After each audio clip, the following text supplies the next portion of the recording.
Ha? Hindi po kami masusunod. Kasi palingyaan din namin siya. Ang hotdog po namin, yung i-clear lang po na, yung paratang na po sa amin na kami, antay.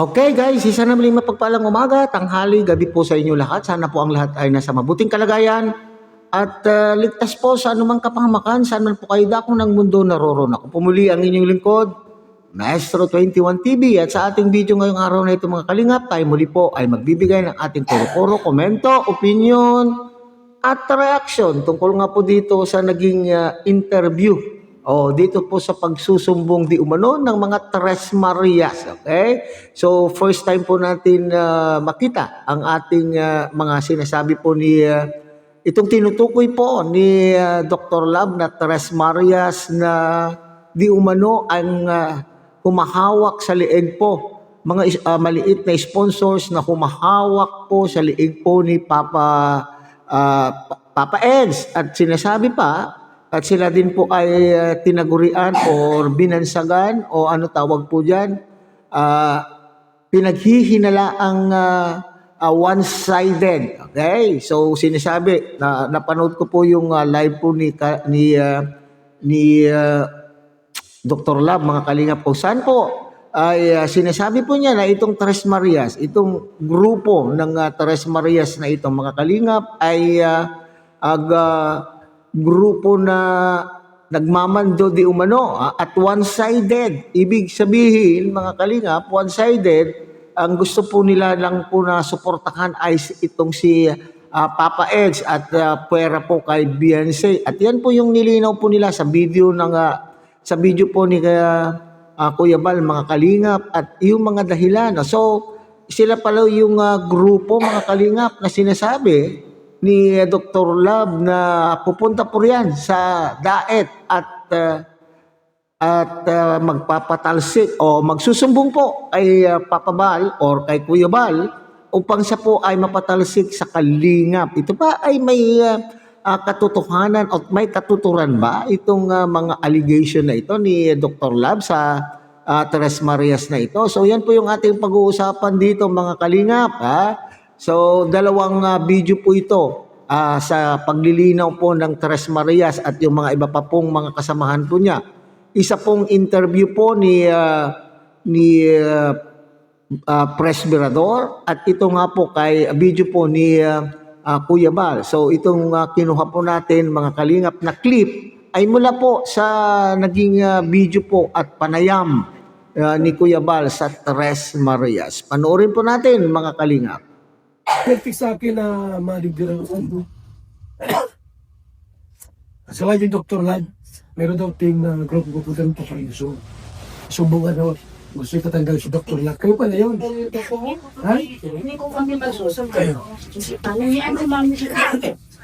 Ang hotdog po namin, yung i-clear lang po na, yung paratang na po sa amin na kami, antay. Yun lang po ang gusto namin. Bakit kayo naging ni Dr. Lad, yung kalaban kayo? Kung kami man po ay gano'n, hindi kami parang pumunta dito. Yan nga. Tsaka talaga po kami solid and si kami. At tagal na po. Tsaka sobrang po kalina po. Bakit kayo yung Dr. Lad? Hindi ko alam eh. Nag-umpisa daw po yun sa ano. Yan sa bukas ko yun, Kuya Bal. Nagpapagaytay lang po. Opo naman tagaytay ko. Is nagaytay no? Opo. Wala si Dr. Lad doon. GP lang ito kasi kids ang ano. Yun, pagpapasa niyo po yun. Norman. Doon yun. Ang kaso nga po dinadamay na kami. Pinamay kayo? Pero wala namang black plano na Hindi po kami nagsalita. Hindi po kami nag-comment dyan. ang ano lang po sa akin na sinilado po namin yung plano sa Manila. sa Kuga. Ayun, nalito na ito. Hindi po yun ulit, Kuya Bal. Ito yun. Basta na pa po kayo sa Manila. Kaya lang, trunk kami yung sinasabi niya. Ang ginawa yan, hindi ko kasama sa, ano? Nagpa-flank kasi Sabi nila, Ano yun, yung yati? yun ang totoo po na sa kanila. Kami na. Nagpatuloy na kayo. Nauna pa nga kami doon. Ba't ang frank ka, no? Di ko rin kayo? Ano yan? Okay na, no? Yung pagpatuloy. Screen man yun. So, pagili ka na doon sa laro? Nasa Dr. Lab, galing. Oo. Alam pala ninyo. Hindi po si Edo po, tsaka si GP ang nag-front ko. Galing siya ng Dr. Lab kay GP at Minit na ito, hindi nagpaalam. May serious talaga yun. Tapos sinakaladyo ko yung mga ano sa tila. Kami, Okay ako nga ba? Kung sa nila.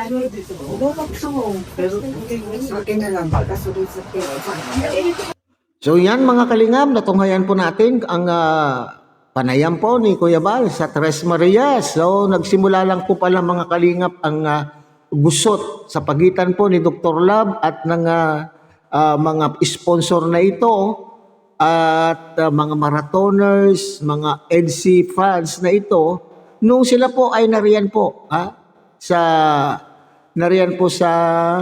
Tagaytay. Okay, simula po yung hinala. At tamang hinala nga ba itong si Dr. Lab, mga kalingap? Okay. At may karapatan po ba itong mga ito? Nilinaw ng grupo mga kalingap na sino ba naman daw sila?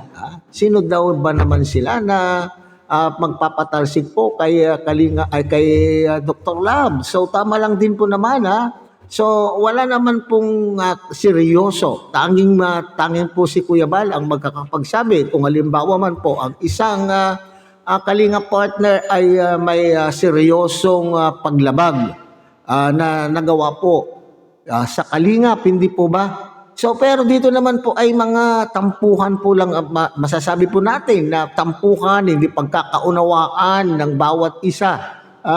Kasi hinala nung ni Dr. Lab, akusa ni Dr. Lab, at the same time, ay ito rin po ay nagpapaliwanag po itong Tres Marias na ito. Sa tono po ng pananalita po ng grupong ito, hindi grupo ba natin matatawag parang matatawag ba natin grupo ito?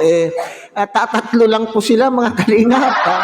Tama po yung sinasabi po ni JP Alibio na tatatlo lang po sila. So wala silang puwersa upang patalsikin sa kalingap itong si Dr. Lab, hindi po ba? So masasabi ba natin na sila po ay grupo, tatatlo lang naman po sila. Okay. So sa tono po ng pananalita po ng Tres Marias na ito mga kalingap, ay may nararamdaman din po silang sakit sa kanilang dibdib. Sa pagdawit po sa kanila po ni Dr. Lab at sa pag-akusa ng kung ano-ano, yan po yung kanila pong kinukwento po kay Kuya Bal. So, ito ba ay itong pag-interview ba na ito ni Presbyrador at ni Kuya Bal ay nararapat nga ba? Okay, para sa akin. Okay, ito naman po yung ating opinion lamang. Nararapat nga bang sila po ay pumunta po riyan, sumadya po dyan. Pero hindi po yun yung pangunahing sadya po nila dyan mga kalingap. Talaga palang plano po nila pumunta po dyan sa birthday po ni Papa Eds. At the same time, upang makausap din po si Kuya Bal, masabi po ang sitwasyon. At sana lang, mas maganda mga kalingap kung nariyan na rin po mismo para mas lalong nagkalinawan po ang bawat panig ay nariyan na rin po sana itong si Dr. Lab at naayos po ang gusot ng dalawang panig, hindi po ba? So para sa akin po mga kalingap ay tama lang din naman na sila po ay magbulala, sila po ay maglabas ng kanila pong sama ng loob sa powder po ng kalingap. Pero mas maganda para sa akin, mas maganda pa rin po na sila po ay nagsumbong na walang in private. Para sa akin, mas maganda na in private, lalo na at wala po dyan itong si Dr. Lab. So siguro kinuha yung kanila pong opinion, kinuha po yung kanila pong damdamin, kinuha po yung kanila pong mga inirereklamo, kung reklamo ba yan na matatawag po natin, in private. Okay, walang camera, off cam. Okay, lalo na nga po, sabi ko kanina, ay wala po dyan si Dr. Lab. Okay, so pwede rin po siguro na i-vlog kung nandyan po si Dr. Lab upang sa ganon ay may katwiranan po naman niya, madepensahan naman po niya yung kanya pong sarili. Sa kanilang permiso siguro, pwedeng i-vlog kung ang bawat panig ay pumapayag o nagbibigay po ng permiso na sila po ay ma-vlog, hindi po ba? So para sa akin lang po ito lang naman, hindi ko naman po kinu-question yung ginawa po nila. Maaring kaya po siguro may camera ay hindi sa palagay po ni Kuya Bal at ni Presbyrador ay ito ay hindi seryoso. Hindi seryosong problema, hindi po ba? Pero parang sa pananalita po ng isa pong yung sponsor po, para bagang medyo nasasaktan at ayaw po nilang madawit sa anumang pong sigalot, kung sa anuman pong usapin na pinapalabas po ni Dr. Lab. So siguro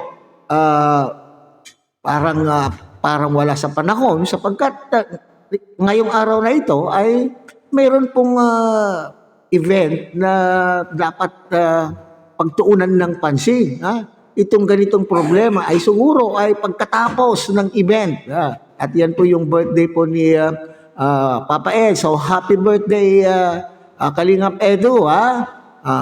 So siguro pagkatapos po ng event ay pwede po silang umupo sa harap-harapan at nang sa ganon ang mapakinggan din po ang panig ng bawat isa at sa ganon po ay magkaroon po ng solusyon at maliwanagan ang bawat isa. Okay? So yan lang po naman yata ang hangad.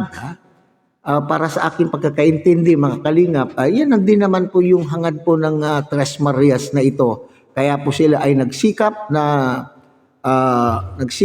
magbiyahe mula po sa Tagaytay hanggang Daet ay upang sa ganoon ay makausap po nila itong si Dr. Lab at maayos na po at hindi na po sila nadadawit at ayaw po nilang sila po ay nababanggit sa mga live na sinasabing sila ay one-sided. Sila po ay EDSI lamang, sila po ay EDU lamang, ang kanila pong sinusuportahan. So malinaw po, may narinig po kayo dyan na sinasabi, matagal na, EDSI po sila. Ibig sabihin, pareho po nilang sinusuportahan ang Papa Eds at ni Baby Beyonce. At sinasabi po nila, kung saan masaya po itong si Kalingap Edu ay doon po sila. Kung sino ang minamahal po ni Kalingap Edu, ay doon din po, mamahalin din daw po nila ang kung sino man ang mamahalin ni Papa Ed. So, maganda naman po mga Kalingap. Okay? So, hanggang dyan lang muna tayo mga Kalingap. Muli, tangkiligin po natin Kuya Bal Santos Matubang, Ate Edna Vlog, Kalingap Rab, at siyempre, sana po ay inyo rin pong tangkiligin ang munting channel na ito sa pamamagitan po ng pagbibigay nyo ng like, share, and subscribe. At tuloy pindutin na rin po ang notification bell at nang sa ganoon, tayo pa rin po ay magkita-kita at magsama-sama sa susunod pa pong mga reaction videos na ating gagawin muli. Isang mapagpalang umaga, tanghali, gabi po sa inyong lahat. Mabuhay po kayo at God bless everyone.